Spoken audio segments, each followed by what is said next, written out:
김소진의 눈사람 속의 검은 항아리를 분석을 해볼 건데요.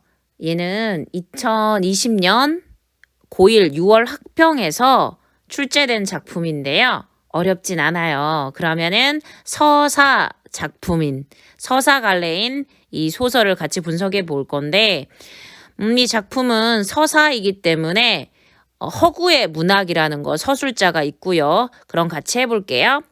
앞부분 줄거리. 나는 나래요. 그러면은 서술자가 작품 안에 있는 거고요. 실제 주인공이죠. 나는 재개발이 시작돼요. 재개발.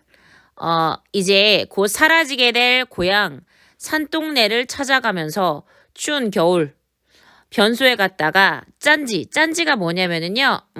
야채를 소금에 절인 거를 짠지라 그래요. 짠지 항아리를 깨뜨렸던 어린 시절의 기억을 떠올린다라고 했네요. 그러면은 주인공은 지금 성인인 상태인데 이 성인인 주인공이 어린 시절의 과거로 회상하게 된 거예요. 네. 볼게요. 나는 깨진 단지를 눈으로 찬찬히 확인하는 순간 나래 서술자죠. 깨진 단지를 눈으로 찬찬히 확인하는 순간 어머 웬일이에요. 깨진 단지라는 건 뭐냐면은 주인공이 어렸을 때 짠지를 넣은 항아리. 옛날에는 집안에 있는 항아리가 보물단지였거든요. 얘를 깨먹었어요. 그러니까 핵심 사건이 바로 어렸을 때 깨진 단지 사건이었어요. 항아리. 눈으로 찬찬히 확인하는 순간 입술을 파르르 떨었다. 근데 파르르 떨었대요. 왜요? 어렸을 때 만약에 여러분들이 TV 정도 깨먹었다고 생각해보세요. 컴퓨터를 깨먹거나 TV를 깨먹거나. 근데 항아리는 TV나 컴퓨터보다 더 할걸요? 왜냐면은 겨우내 가족들의 식량이거든요. 그 단지의 임자는 분명히 주인공은 아니야. 욕쟁이 함경도 할머니임에 틀림없음에랴. 오, 진짜 무서워. 입술을 파르르 떨었던 이유가 바로 뭐냐면은 주인공이 깨진 단지 주인네가 누구라는 얘기야? 욕쟁이 할머니. 너무 놀랬어. 이 배랑 맞아 돼질놈의 아새끼를 봤나? 진짜 이 할머니가 사투리 쩔게 하는 것이 이게 욕설이 이게 쟁쟁해지네요.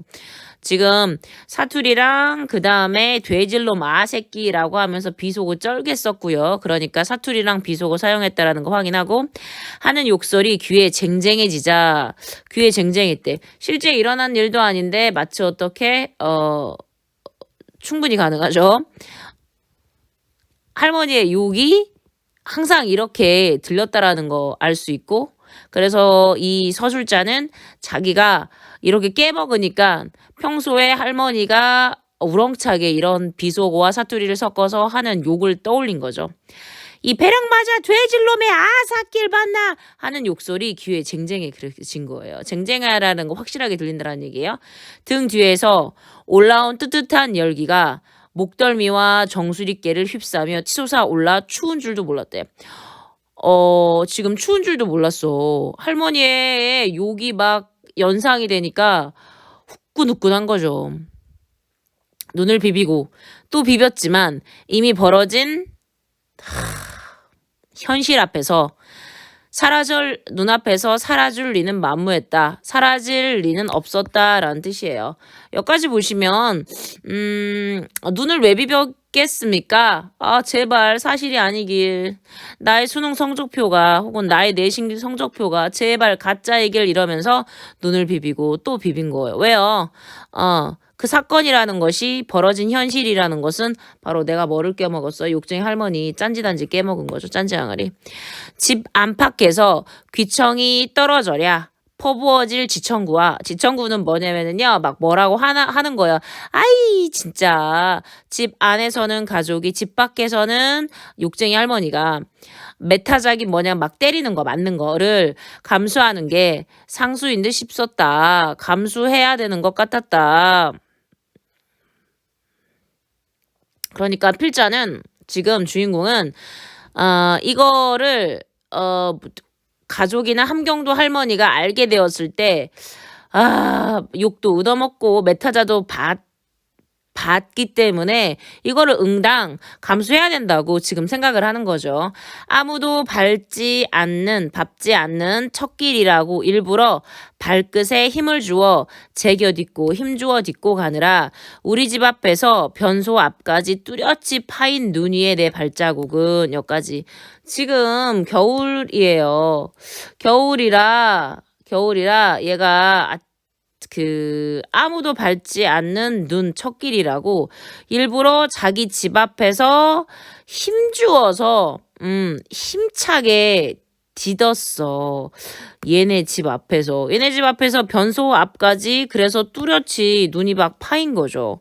그래서 이게 뭐 증거 인멸을 할 수가 없었던 거죠. 그래서 내 발자국은 요즘 말로 도주 및 인멸의 가능성을 일찌감치 봉쇄하고 있는 터였다. 뭔 말이에요? 빼박 누가 범인이야? 내가 범인이야.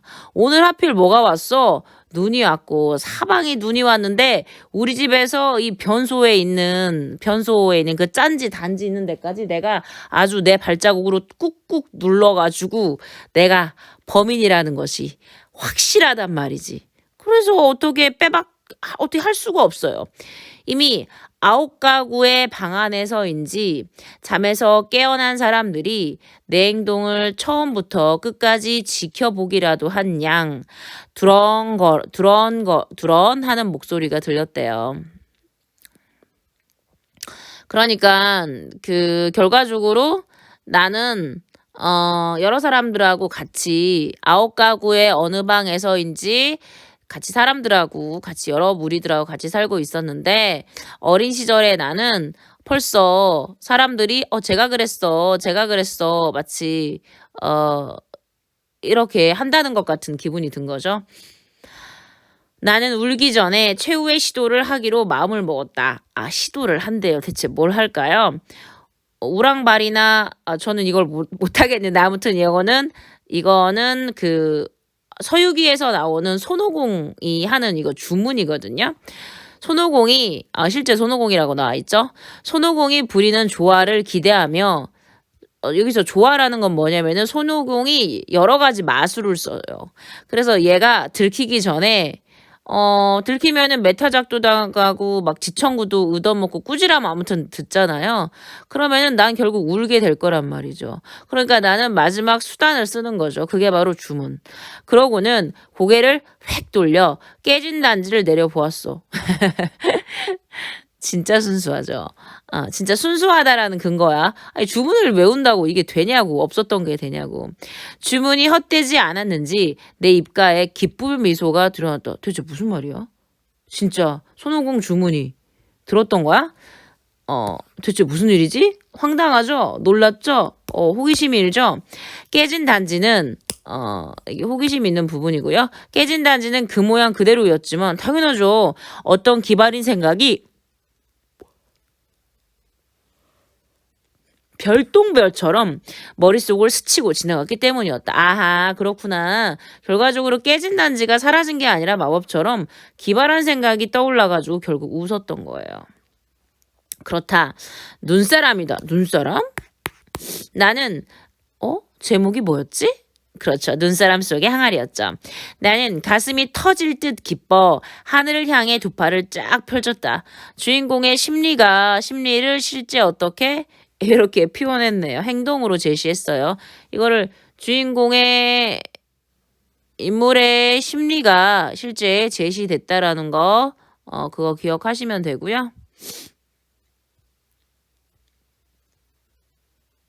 네. 인물의 심리가 제시됐어요. 직접적으로. 일단 아침만큼은 별일 없이 맞이할 수 있겠지라고 실제 안심을 하고 있습니다. 나는 장갑도 끼지 않는 손으로 서둘러 주위의 눈을 긁어모으기 시작했다. 얼마나 추웠을까요? 뭐 만들어요? 눈사람. 마침 찰기가 좋은 눈이어서 찰밥 떡처럼 잘 이렇게 뭉쳐진다는 얘기죠. 손이 한번 닿을 때마다 흙 알갱이가 알알이 박힌 눈덩이들이 막 붙어 올라왔대. 무슨 말이냐면은 흙 알갱이가 알알이 박힌 눈덩이들이 막 붙어 올라왔대. 그러니까 눈이 이제 어 이렇게 뭉쳐졌다라는 얘기죠. 나는 우선 항아리 주변에 눈사람의 아랫부분을 뭉쳐 놓았대. 그리고는 조금 작은 눈덩이를 서둘러 올려놓았대. 눈사람 만든 거죠. 그렇게 해서 깨진 단지를 감쪽같이 눈사람 속에 집어넣을 수 있었던 것이다. 웬일이야. 그러니까 기발한 아이디어로 손오공 주문 외우더니 결과적으로 흔적을 버려버렸네요. 너 벌써부터 나와 노는구나. 부지런하다. 바로 이웃방에 사는 현정이 아빠가 아까 재개발 지역이라고 했잖아요. 산동네 여러 집이 몰려 살아. 현정이 아빠가 담배를 이렇게 물고 변소에 가려고 내복바람으로 나왔다.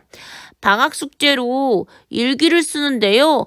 눈사람 굴리기라도 해서 적으려고요. 넣으려고요. 앞으로 날이 따뜻해서 눈사람을 만들려고 해도 그러지 못할 거예요. 이것도 금세 녹을걸요? 중략 부분의 줄거리. 욕쟁이 할머니의 짠지 헝어리를 깬 후 깨진 단지 흔적을 치운다. 혼날 것을 두려워한 나는 어떻게 가출을 한 후 여러 곳을 방황하다가 해질녘에 집으로 돌아왔대요. 그러곤 어느덧 해질녘 이미 비밀이 다 까발려졌을 9가구 집으로 돌아갔대요. 재개발 지역 그곳으로. 대무관 앞에서 나는 심호흡을 몇 번이고 했대요. 그러니까 지금 해가 졌어. 시간적 배경에서 나는 그 비밀이라는 것은 내가 단지를 깨가지고 눈사람 속에 항아리를 넣어둔 거죠. 근데 심호흡을 몇 번이고 했어. 따밤 빠밤 두근두근 거린 상태인 거예요. 엄마한테 연탄집게로 맞으면 안 되는데 싶은 생각뿐이었다. 네. 하지만 내가 대문갑 앞을 흐르는 시궁창을 가로지르는 돌다리를 건너갔지만 아무도 나를 아는 채 아는 사람이 없었어. 무슨 일이야? 엄마가 뛰어나와서 나를 막 혼내줘야 되거든. 심지어 연탄집게로. 근데 나 예상하고는 전혀 다르네요. 아무도 내게 일제히 안 됐다는 시선을 던지며 몰려들어야 할 사람들이 평소와 다름없이 냄비를 들고 왔다 갔다 했고 문짝에 기대 입을 가리고 웃었으며 수도가에서 몰려나와 쌀을 일며 결과적으로 밥 지으려고 쌀 씻는 거 화기애애하게 얘기를 나누고 있었다. 이게 무슨 말이에요? 지금 내가 생각했던 거하고 완전히 다른 반응이네요. 그쵸? 이게 무슨 말입니까? 진짜 이해가 안 되는 상황인 거죠? 완전 예상하고 달라요. 심지어 계속되네요. 수도가에서 시래기를 다듬다 마주친 엄마도 너 점심 굶고 어디 갔다 왔니? 하는 지청구조차 내리지 않았다. 뭐라고 하지를 않아 엄마도. 나는 무척 혼란스러웠어. 사람들이 나를 더 곤혹스럽게 만들기 위해 일부러 짜고 그러는 것 같았어. 이상하다. 대체 무슨 일이지? 내가 지금 추측하는 거죠. 추측. 나는 얼른 눈사람을 천연덕스럽게 세워두었던 변소통 촉을 들여다보았다. 거기엔 아무것도 없었어. 눈사람은 깨끗이 치워져 있었어. 이게 무슨 말이야? 물론 흉측한 몰골을 드러내고 있어야 될 짠지단지도 눈에 띄지 않았어. 도대체 무슨 일이 있었던 것일까? 와, 진짜 저도 궁금한데요? 그쵸? 궁금하죠? 나는 나를 둘러싼 세계가 너무도 낯설게 느껴졌다. 그쵸? 지금 가출까지 감행해서 집으로 들어갔는데 엄마한테 맞아야 되고 사람들은 와서 구경해야 되고 평소처럼 말이야. 평소 같은 경우에는 사람들은 내게 일제히 안 됐다는 시선으로 던지면서 내가 엄마한테 맞기라도 하면은 몰려들었을 거라고. 그치? 근데 아무렇지도 않아. 너무도 낯설게 느껴졌다. 내가 짐작하고 또 생각하는 세계하고 실제 세계 사이에서 이렇듯 머나먼 거리가 놓여 있었던 것이다. 내가 짐작했던 세계는 엄마한테 내가 연탄집게로 맞는 다음에 사람들이 나와서 구경하는 거였거든. 근데 실제 세계는 대체 무슨 일이야? 조용하거든. 그 거리감은 사실이 세계는 나와는 상관없이 돌아간다는 깨달음. 그러므로 나는 결코 주변으로 둘러싸인 중심이 아니라는 어슴푸레한 깨달음 속에 깨달음에 속한 것이었다. 그렇네요. 그러니까 세상이 나를 중심으로 돌아가지 않아. 더 이상 나를 상대하지도 혼내지도 않은 세계가 세상이 모두 나의 중심이었는데. 근데 내게 그런 일이 있었는데? 어? 그런 일이 마치 없었던 것처럼 사람들이 신경도 안 쓰고 나 빼고 내 일이 분명 있었는데 그 일이 아무렇지도 않아? 그리고 아주 평범하게 일상이 살아간다고? 대체 무슨 일이야? 그러니까 더 이상 그러니까 나를 중심으로 돌아갔던 세계가 아무 일도 없으니까 나는 있잖아 심장이 두근거리고 그런데 되게 이상한 거죠. 더 이상 나를 상대하지도 혼내지도 않은 세계가 너무 괴물스럽고 슬퍼서 싱거운 눈물이라도 흘려야 직성이 풀릴 듯 했다. 왜냐면 내 세상이었는데. 네, 그러니까 지금 인물의 심리를 또 직접적으로 표현하고 있고요. 하긴 눈물 서너 방울쯤 짜내는 것은 일도 아니었으니까. 난 시래기 줄기가 매달린 처마 밑에 서서 몇 방울 떨구며 소리 없이 울었어요. 차라리 그 깨진 단지라도 제자리를 지키고 있었다면 혼은 나더라도 나는 혼돈스럽고 불안하지도 않았을 것 아닌가라고 했네요. 지금 엄청 슬퍼하고 있어요. 예상하고 너무 달라. 나 말고 세상이 딴판으로 돌아가는 것 같아. 뭘 잘했다고 소리 없이 눈물을 꾹꾹 짜니? 정초부터 그러니까 월 초부터 그러니까 새해 초부터 엄마를 못 잡아넣어서 그러니 넉살 좋게 단지를 깨뜨려 눈사람 속에 파묻을 생각을 어쨌담. 결과적으로 엄마는 모든 사실을 알고 계셨네요. 엄마가 물에 젖은 손으로 내 볼따구를 야무지게 잡아 비틀으며 어이가 없다는 듯 핏 웃음을 지었다. 그 얼얼함이 내 균형 감각을 바로잡아 주었다. 아주머니들의 웃음소리 사이에서 나는 울음을 딱 그쳤다. 그러고는 어른처럼 땅을 쿵쾅거리며 뛰쳐나와 이 골목 저 골목을 헤집으며 어디를 향해 가슴이 터져라고 마구 달리고 또 달렸다. 그렇게 컸다라고 하네요. 지금 1인칭 주인공 시점의 이 소설은요. 그 깨진 단지, 즉 깨진 항아리 사건으로 인해서 주인공이 결과적으로 성장을 하고 있다라는 거 알 수 있고요. 네, 그 깨진 단지 자체가 상징하는 바가 있겠죠? 그 상징하는 바의 의미를 아시는 게 관건이고요. 이걸 통해서 그 주인공은 컸다라는 얘기죠. 아니, 나를 중심으로 세상이 돌아갔는데, 세상의 중심이 내가 아니라는, 나는 결과적으로 주변인이라는 거잖아요. 얼마나 그러니까 충격을 받았겠어요. 그쵸? 그러한 충격이 성인이 된 내가 결과적으로 회상을 하면서 어렸을 때 이 이야기를 쓰게 된 거죠. 그러니까 그 깨진 단지 사건으로 주인공이 성장했다라는 것을 확인할 수 있는 거죠. 자, 그러면 우리가 얘를 해제를 같이 해볼 건데요. 볼게요. 윗글의 서술 방식에 대한 설명으로 적절한 것을 고르라고 하네요. 33번 문제.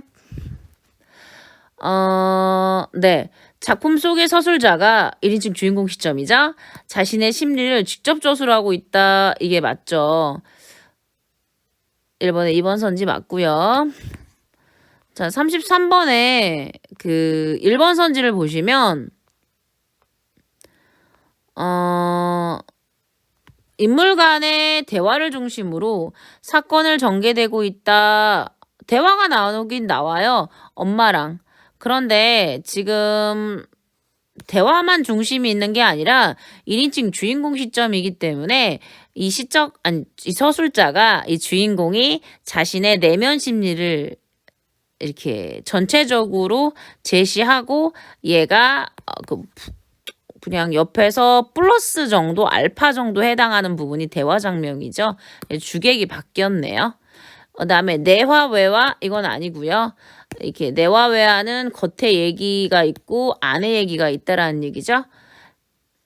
그 다음에 주변 인물을 서술자로 내세요. 이거는 그 1인칭 관찰자 시점 얘기고요. 서술자가 작품 밖의 위치 아니죠. 2번이죠. 그 다음에 기억의 이유. 기억 볼게요.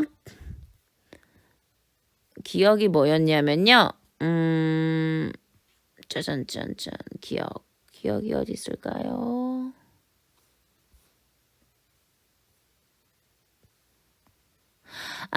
시래기 줄기가 매달린 처막 끝에 서서 맷방울 떨구며 소리 없이 울어버렸어요. 왜 이래요?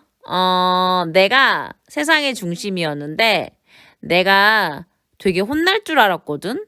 근데 나는 내가 그걸로 인해서 나한테 굉장히 인생에 굉장히 중요한 문제였는데 아무도 신경을 안 쓰니까 얼마나 혼란스러워요. 그쵸? 그러니까 정답은 5번이죠. 내가 예상했던 모습과는 다르게 행동하는 어른들의 모습에서 엄청 충격을 느꼈기 때문이죠. 불안하고 5번이 맞고요. 다른 선지는 볼 필요가 없을 것 같아요. 35번 볼게요. 보기는 윗글의 사건을 순서대로 정리한 도표래요. 가다의 나의 심리 상태로 가장 적절한 거. 욕쟁이 할머니의 단지를 깨트리고 해결 방법을 모색했어요. 단지를 깬 후 당황하지 않고 그 침착함을 유지한다.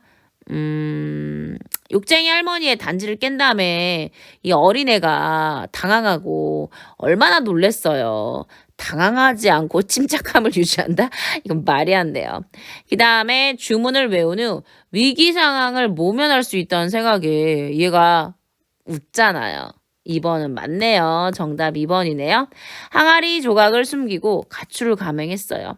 현정 아빠와 대화하기 전부터 나는 의기양양한 태도로 읽어. 의기양양이라는 건 뭐냐면요. 나 해냈어. 이런 거거든요. 아유, 그렇진 않죠. 지금 당연히 엄청나게 불안하지 않을까요? 왜냐면 지금 변기 앞에서 화장실 가려는 아저씨 짱 맞았잖아요. 그러면 엄청나게 초조하지 않을까요? 아니고요. 그다음 가추로 돌아와 깨끗하게 지워진 마당을 발견한 거. 가추로 돌아와서 깨끗하게 지워둔 마당을 편안함을 느꼈다고요? 더 불안하죠. 볼을 비틀며 자신을 꾸지라는 엄마로 인해서 심리적으로 위축되진 않겠죠. 불안하고 초조하고 어떻게 했는데 엄마가 꼬집고 드디어 혼나니까 엄마도 드디어 그 사건을 알고 있다라는 생각에 안도감이 들겠죠. 안심이 되고요. 그쵸? 이렇게 해서 우리가 뭐를 끝났어요? 네. 눈사람 속의 항아리를 끝냈네요. 고생하셨습니다.